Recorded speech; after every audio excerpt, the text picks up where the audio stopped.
Once upon a time, Lilius Landrum and Tony Smith pledged their love to each other and to their God.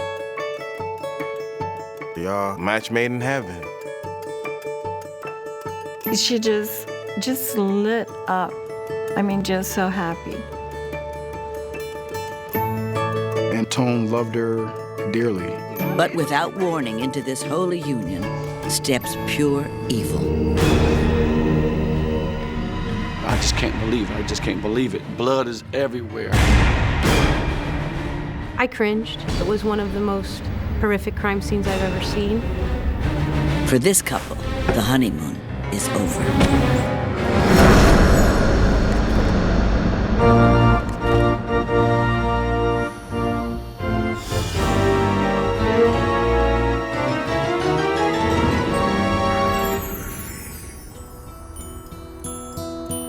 I am too. Like I get the candles away. I know. Lilius Landrum is ready to commit to an eternal life with her true love, Tony Smith. The mortgage officer and community activist is a striking beauty at 43 and lives a life of deep religious faith. But she hadn't found the right guy until now.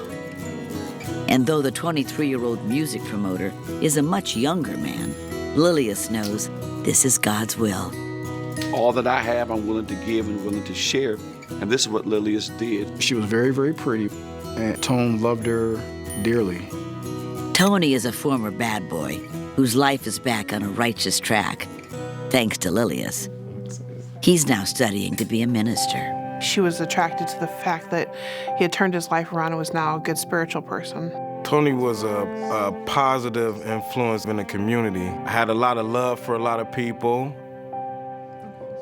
They're a unique couple who live life on their own terms, so they hold a one-of-a-kind wedding ceremony. In a Michigan hotel room, they share deeply personal vows of commitment. I vow to turn away from a life of sin, and dedicate my life to you in Yahweh's name. And I promise to make my love living and active, so our lives remain sanctified. They connected over their faith. God was looking over them. Their lives were meant for a higher purpose, and they were going to live out this higher purpose together. But just 7 months later, back in their home of Akron, Ohio, that higher purpose feels horribly absent. The newlyweds' landlord and neighbor check up on the couple after noticing a strange smell coming from their apartment. The odor was faint from outside, but grows stronger here. And in the kitchen, blood everywhere. Oh my God. Oh my God. They rush to call 911. Akron detectives respond immediately.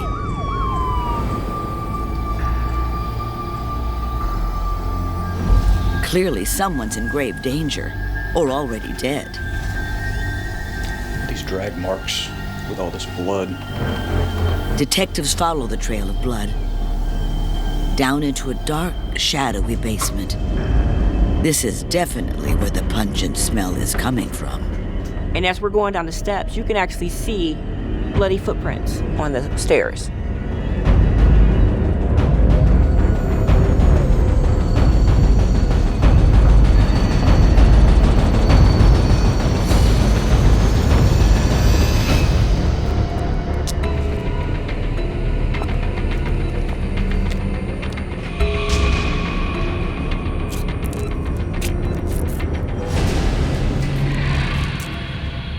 Then, behind the furnace, Looks like we've got a body.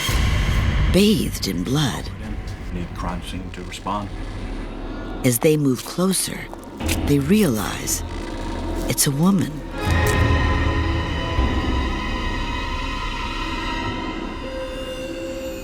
Then, a ghastly discovery. Oh, where's the head?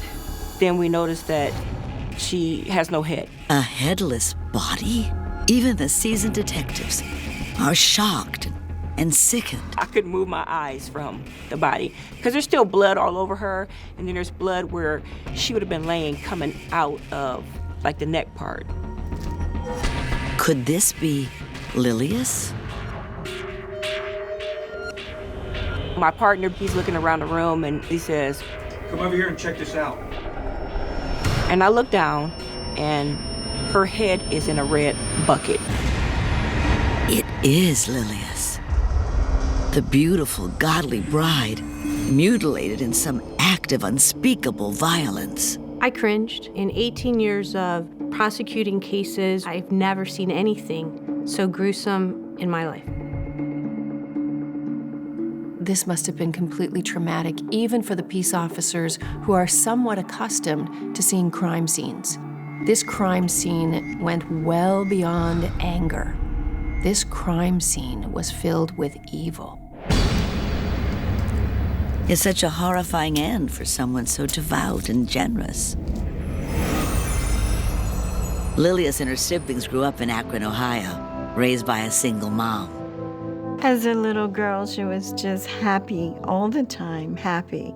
And she had a giving heart from the very beginning of her life. She had a smile that would just touch your heart. Thanks to their doting mother, the Landrum children grow up passionate about their education, the arts, and their faith in God. After high school, Lilius's mom gets a job in Los Angeles, and Lilius goes with her. She's always loved acting, so the dazzling world of Hollywood is just where she wants to be. That was her beginning. She loved acting, and she loved doing commercials. And she was so excited about doing that. In addition to commercials, she works on TV shows and does community plays. People recognized her as a very good person and a very good talent. But even in this town filled with ego, Lilius stays grounded, always giving back to others. She would always help people that looked like they were struggling or felt like they were by themselves. While not on set, she reaches out to the lost and lonely, feeding the homeless in LA and writing to prison inmates back in her home state of Ohio. Eventually, Lilius's mother moves back to Akron. And even though her career is beginning to take off, Lilius puts family first. My mother was starting to get ill, so she came back to help out my mom. And that's the kind of person she was. She didn't hesitate on coming back. In Akron, she takes a job at a mortgage company and has no trouble making new friends. Lilius was the most caring, the most regal person that I've ever met in the world. I one time asked her if she was an angel. I just looked at her, I said, "Are you an angel?" And she winked at me. She joins an Akron church and starts a drug and alcohol rehab program. I'm gonna go get him, okay? Great. Not very often do you find somebody who's just willing to give themselves openly, freely, genuinely, with nothing in return to all walks of life. Recovery can be hard. I know it can be difficult. I feel that she was the Mother Teresa of Akron, of our ministry, because of how she didn't care what a person looked like, what a person's background was. I want you to know that God is here with you, and I'm here with you. I don't know how much family you all have, but you have family in me, and you have family in the church. Tony Smith's path to faith has been a lot rockier than Lilius's. Growing up in nearby Columbus, Ohio, he takes a wrong turn early in life. In 1995, marijuana charges send him to serve a short stint in jail. Smith, you have a letter.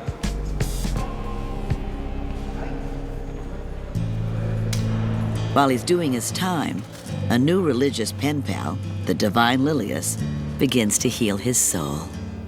She was able to talk to all kinds of people and let them know that, hey, I understand. Maybe there's something I can do to help you keep your head up and do what you're doing, because it's gonna work out. As they write letters back and forth, Lilius convinces him he can make it on the outside, especially if he seeks strength through God.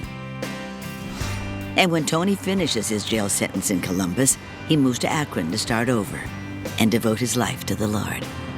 What was left back in Columbus was left back in Columbus. He was moving away from that.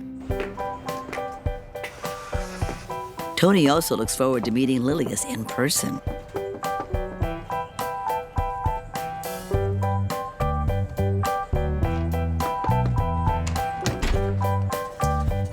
Hi, you're Lilius, right? Yes. Hey, I'm Tony. Tony Smith. Tony Smith. Though it's the first time, they immediately connect like old friends, thanks to the letters they've exchanged. Tony explains he's going to start a record label in town and wants to become a minister. Lilius is thrilled.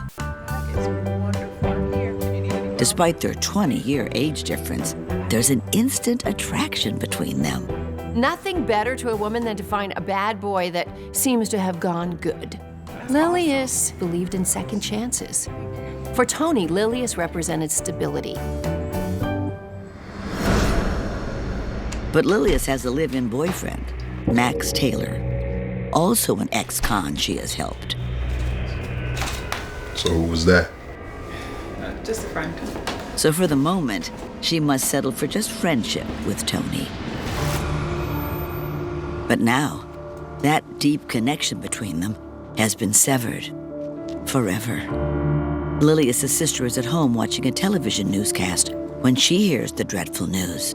Just came blasting, woman on Fern Street decapitated, and I just dropped everything because I am like, what? Akron police asked Lilius' father to do something no parent should ever have to do. They called my dad in to identify the body. You sure you want to do this?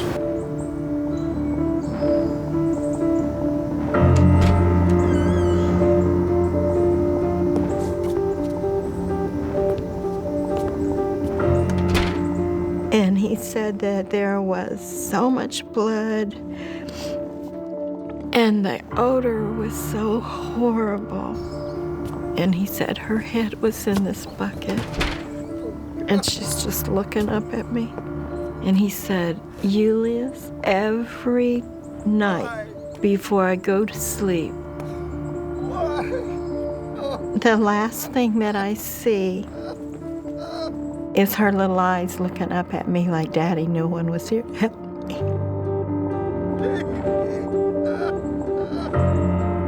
And it was like, why would anyone hurt her? Who could possibly have done something like this to her? And where's Tony? Friends and family worry the raging evil that murdered Lilius may have taken her new husband, too. We thought that he had been killed or hurt really bad as well. Everyone prays the missing groom hasn't met the same fate as his new bride, wherever he is. Just 7 months after Lilius Landrum and Tony Smith exchanged custom vows in a private ceremony, the bride is found, beheaded, and the groom is missing. We was really worried, where Tony might be at. But we didn't know, did somebody break in and do something to the both of them? Police file a missing persons report, hoping to find him alive, sending notices to all area police agencies, and continue processing the shocking crime scene. The bloody footprints on the stairs are likely to be the killer's. It was a bare footprint. It wasn't a shoe print. They'll need to match it to a suspect if they find one. Somebody has a bright idea to take a saw and cut the stairs out and take the top 4 stairs. And that's what they did.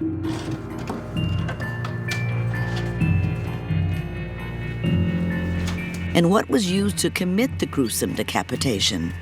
The suspected weapon was a serrated steak knife.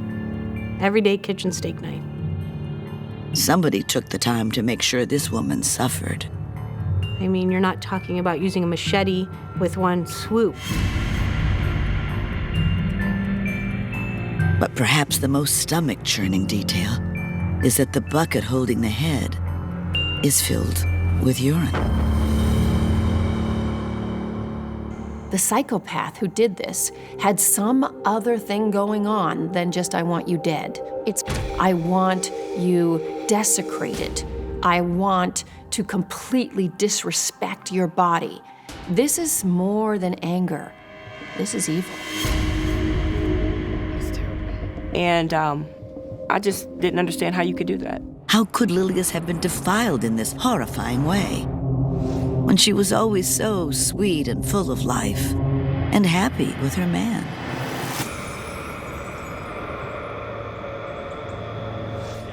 Although they're still only friends at this point, as she and Tony spend more time together, their connection deepens. They just have so much in common. We after the pitch, and now we see the Optimus days. Oh my God, this dude is trash. You better line Call me trash? Don't call me trash, man. Don't ever call me trash again, man. My rhymes are sick, man. Don't call me trash. They want to do good. They want to help others. She decides to help him launch his Christian hip-hop record label. Attitude down.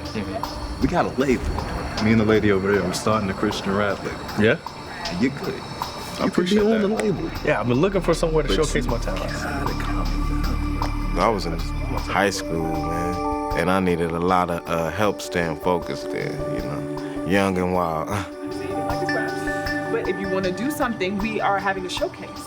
And we're opening up a new label, and I want to know if you guys... Yes. They begin to sign artists for their label. I appreciate it, man. I like that. It was a motivator to people who had dreams, you know, and I think he got a lot of that from Lilius. Nothing was impossible, you know? Nothing was impossible. Preaching the reality of optical faith, an object set in Christ like an optical faith. It's a long shot and will require a lot of work. But the two friends scrape together the money to start small, determined to make the label a success. We were like tight-knit family. Lilius was like the mother of everybody on the label, and Tony was like really more of a brother. Hey, Tony. Tony, how was that? How was that? Did you hear me? One time. And it starts to look like their new label has real promise. This label is one of the first labels I ever heard about with rappers talking about God, you know? So it was different. What does this do? Like, what's all this stuff? Spending so many hours working together only strengthens the attraction between them. But at this point, Lilius is still with Max. And Max isn't very stable. Before Lilius had taken him under her wing, he'd served time for murder. While in prison, he witnessed a violent riot and has vivid flashbacks. When I'd pick her up from work, he would be pacing on the front porch, just pacing back and forth, back and forth, back and forth. And I'm like, what is wrong? And she's like, he's just so out there from what he saw. He's just a nervous wreck. And he can see Tony and Lilius are really connecting. You think you can steal my girl? Hold on, man. Hold on. Break it up! Go, Max. Get out of here! Huh? Hey! Max, go! Lilius has had enough of Max's jealousy and mental instability and breaks up with him. And Tony is right there for her. Tony just made you feel at ease. He made you feel comfortable. He wasn't like Max, pacing and being weird. With Max now out of the picture, Tony can put his feelings for Lilius on full display. And Lilius admits she's grown to love Tony. There was such a buildup to this love affair because it began innocent as a friendship, by letter, no less. And then it became a real-world friendship. And finally, an intimate, romantic friendship. This must have been a build-up to an exciting crescendo for both of them.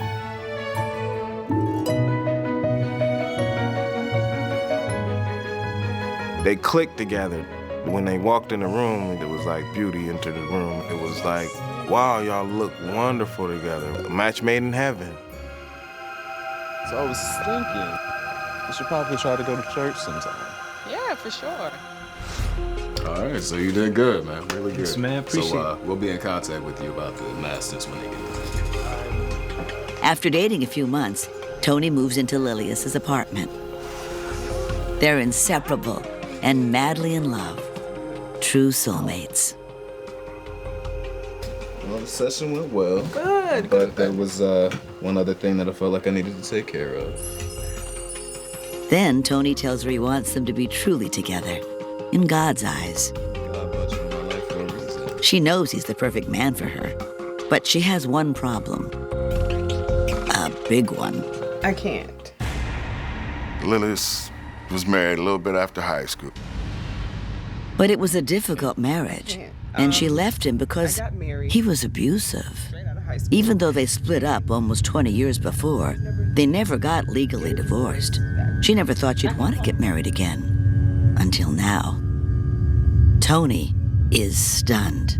First he had to win her from Max. Now he has to win her from a husband who's not even around. Eager to make things right, Lilius calls her estranged husband and tells him she needs an official divorce. But he has since remarried and refuses. He said, if you try to divorce me, that's gonna throw me into bigamy status, and I'm not going through that, so do not divorce me. He threatens to physically harm her if she files any legal paperwork or ever brings it up again. Tony wants a real commitment. But I have a better idea. I have a better idea. A little ceremony with some candles. Lilius assures him they'll find a way to pledge their eternal commitment to each other. It'll be good, I promise.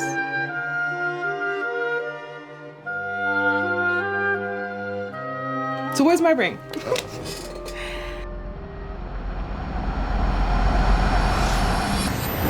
Yet now, that commitment has been ripped apart.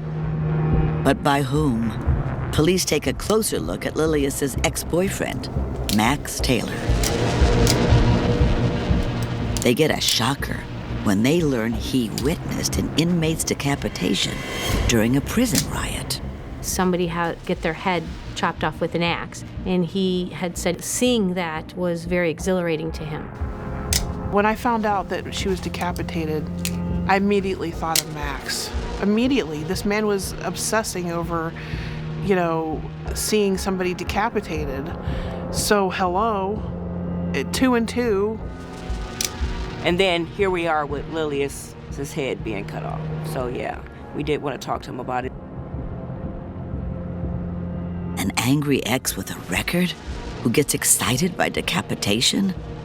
Detectives need to find Max Taylor fast. Tony's life may depend on it. New bride Lilius Landrum is found in her basement, decapitated. Her new husband is missing, and police worry he may be in danger. Investigators continue processing the crime scene. In the kitchen, they find women's slippers and a smashed gospel cassette tape. And there was a broken earring. The blood was everywhere, ceiling, all the floors, 4 sides, even on the door. It was clearly a lengthy and brutal attack that began in the kitchen and moved toward the basement door. Lilius didn't give up easy. It was very violent. You could tell that she was fighting. 2 of her fingernails were broken. Blood spatter shows she was decapitated near the basement door. The killer then dragged her down the stairs and dumped her body behind the furnace. Then dropped Lilius's head into the bucket.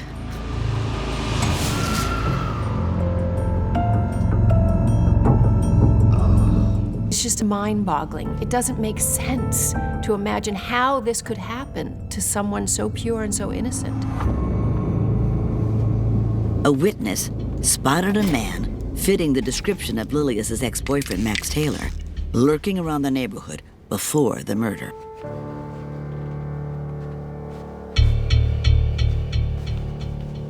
I told the police, I said, you are gonna find Tony dead. He's gonna be stabbed in a car in the back of a trunk somewhere because Max stabbed him. Police expand their search for Max. The day after the body was discovered, the autopsy comes through. Turns out, Lilius lay dead in the basement for 9 days before being found. And the report reveals even more appalling details. Lilius was actually still alive when the murderer decapitated her. The pain she would have been in, I don't think it would have been quick and painless. It's just, it's inconceivable. It's so sad to realize that this woman who died such a wicked death was so happy just months earlier as she prepares to wed Tony. Since Lilius's husband won't grant her a divorce, the couple conjure up their own unique wedding ceremony for the one witness who truly matters, their Lord. She said this is the only thing they can do right now in order to be right with God. Afterward, they excitedly share their news with friends and family.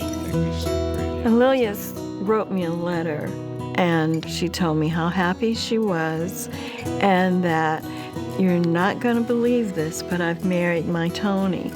And she told me all about the ceremony and how much they were in love with each other. I was happy to hear that Tony got married, especially to someone like Lilius.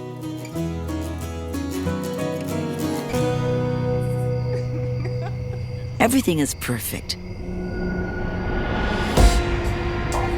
Until Max Taylor hears the two are officially together. And the jealous ex begins stalking Lilius and leaving threatening messages on her answering machine. Lilius, don't think you can get away with this. I'm gonna fix things. Believe me. He knows where they live, and he's got a criminal record for murder. The newlyweds pray he'll just leave them alone, but refuse to live in fear of him.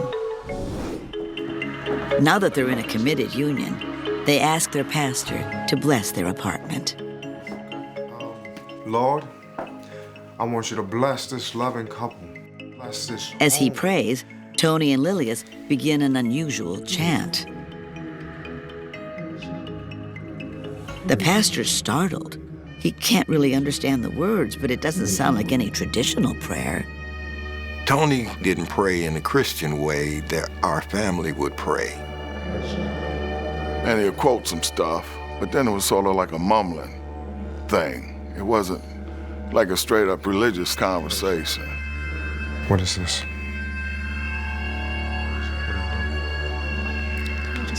But Tony's intense and personal approach to his faith is part of what made Lilius fall for him. The man she'd be with forever.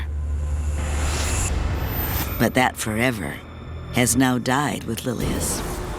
Within 3 days of finding the body, detectives finally locate Max Taylor, Lilius's possessive ex. So why y'all got me here? It's about Lilius. He confirms he had gone to prison for murder and admits he was not at all happy about Lilius's relationship with Tony, but he swears he didn't harm her. He gives them an alibi for the day the murder took place. He was with friends who can confirm it. And there's more. Max's footprint was smaller than what we measured on the step. The step print was at least a 13, and his footprint was smaller. It's too small. It's clear physical proof he was not the one walking through the blood. And after they confirm his alibi, they know Max is not the killer. For detectives, it's a major blow. He'd been their best lead, and now he's off the suspect list. Lilius's murderer remains on the loose, and Tony is still missing. The couple had seemed to live with a pure and devout faith, but as police investigate, sinister truths will emerge, revealing unimaginable evil. It's been 3 days since the discovery of the decapitation murder of newlywed Lilius Landrum. With no good leads and the best suspect cleared, loved ones and Akron police fear the worst for Lilius's new husband, Tony Smith. We don't know where he's at. We don't know if it's maybe like a home invasion or something. Did whoever do this do something to him also? Everybody was worried about him. How could such unimaginable horror have befallen this radiant couple? Just months earlier, they celebrated the holidays with Lilius's family, Everyone's delighted to see Lilius smiling and happy. For some in the family, it's the first time meeting Tony. Everybody was eating, everything was fine. But then we started noticing that he was separating himself from us. He would fade off, go into the living room. It's like just getting away. Why is he so distant on a day that's all about coming together? Some don't think her new husband is right for her. It was sort of weirding us out a little bit. I thought I didn't like the guy. It's hard to hear at first, but then Lilius does admit the relationship is an unusual one. She told me that she started out as a godmother to him and grooming him, and then the relationship sort of just happened. Progressing to something else. It's a jerk. Lilius, we need to go. Okay. She's trying to make it work, but the family wonders, did Lilius marry the wrong guy? That we didn't see much of Lilius anymore after Thanksgiving.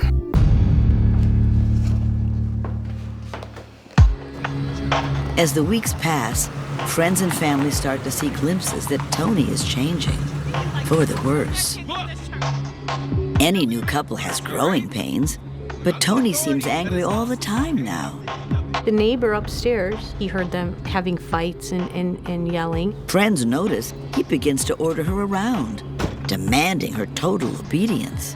It was like he controlled everything that she said, that she did. Even a couple of her friends said, why don't you wear this? Well, Tony doesn't want me to wear things like that anymore.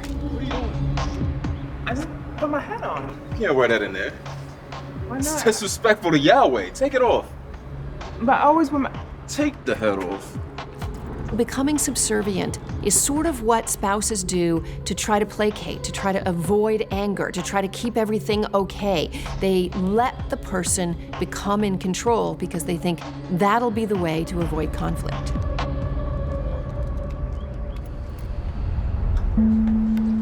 Their pastor observes a disturbing new dynamic between the couple as well.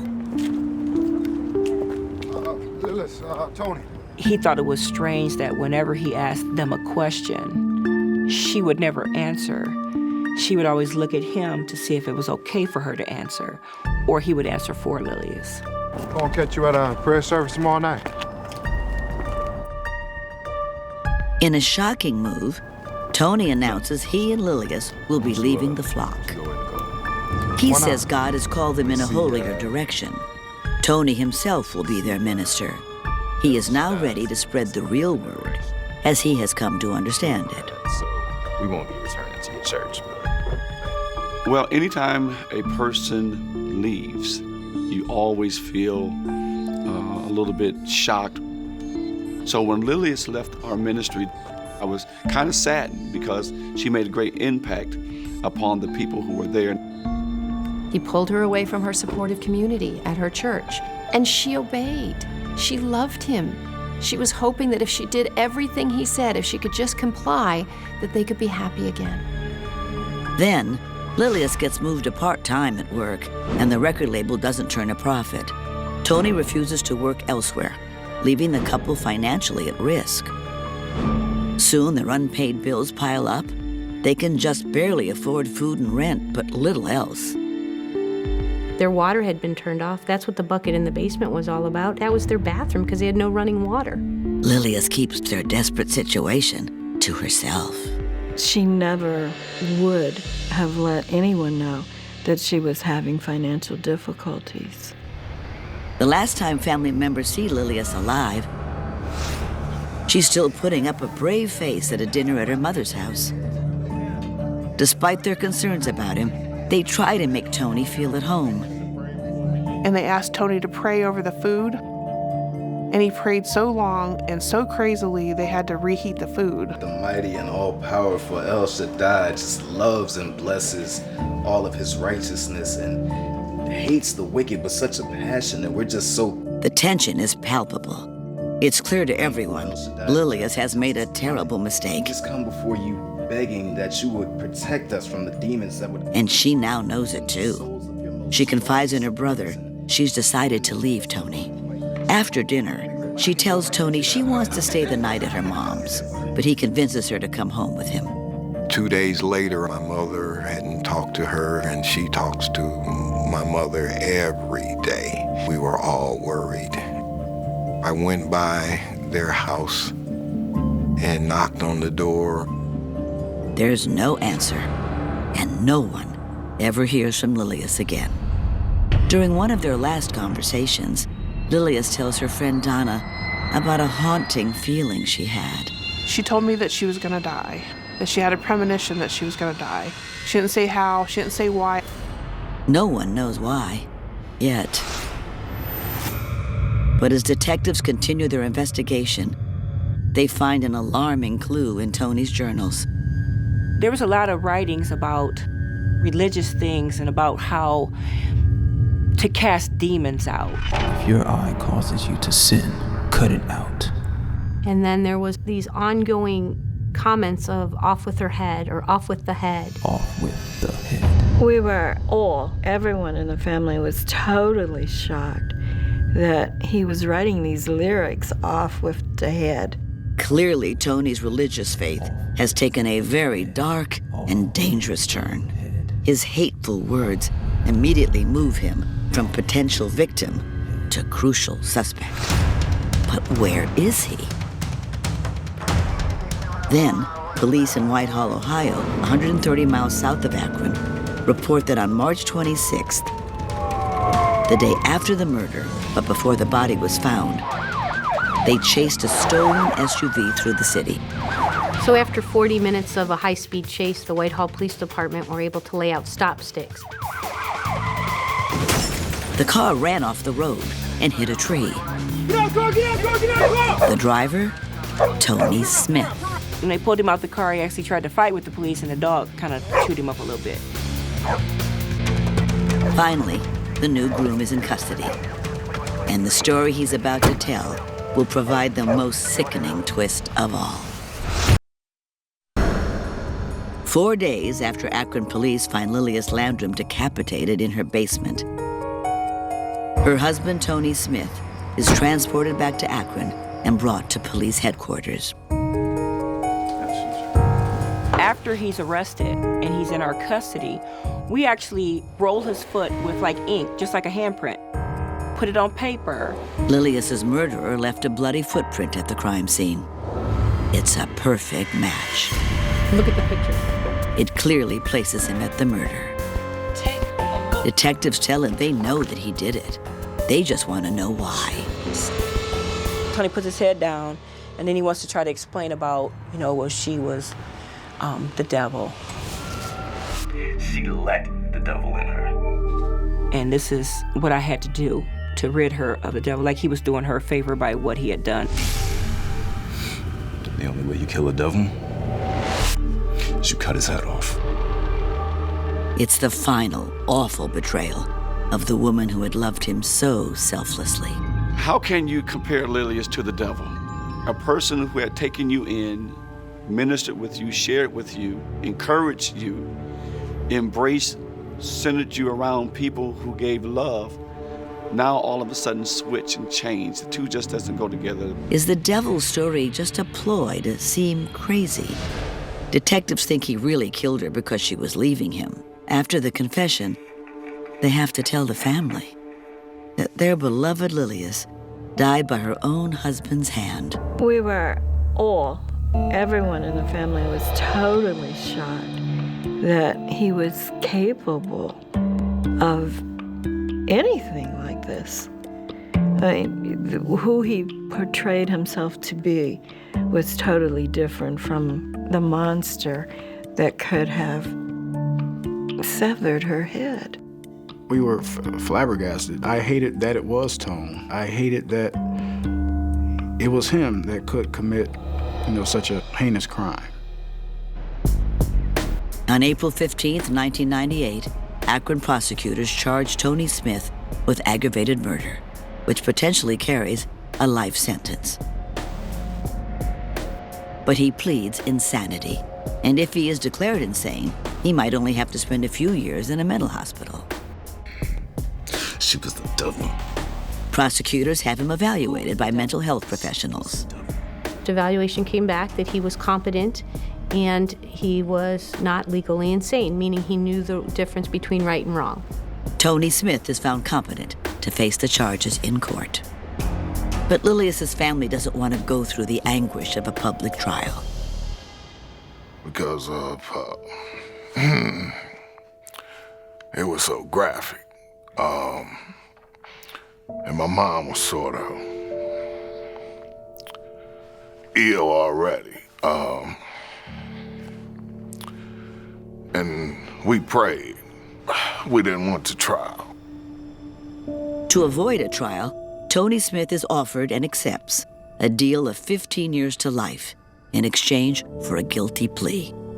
Prosecutors believe Tony's increasing possession and control finally boiled over after that last dinner with her family. Lilius told Tony she was leaving him that night. It was the last straw, triggering a murderous rage. He grabbed a kitchen knife and attacked. Investigators believe as she tried her best to fight back, he slashed her throat, then cut off her head. He then dumped her body behind the furnace. Then, as a final act of hatred and contempt, he dropped her head into the bucket filled with waste. The family hopes Lilius's story will help others avoid a similar fate. At the first sign of controlling behavior, whether it's jealousy, violence, criticism, that's the time to get out. At the very first sign. This is not the time to placate him and please him and hope that you'll be good enough for him someday. If he's controlling, if he's the least bit violent, this is the time to get out. Lilius Landrum dedicated her life to making the world a better place. She tried her best to help Tony, but he betrayed her in the most horrific way. She was just a helper. She opened the door to people maybe sometimes that she shouldn't, and I think this was one of them.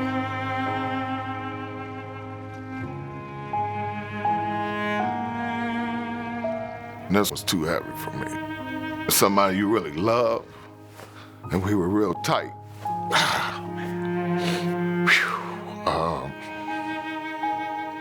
That just killed me. We always promised each other that we would be there for each other and be holding each other's hand when the other one's life was at an end. And he robbed us of that ability.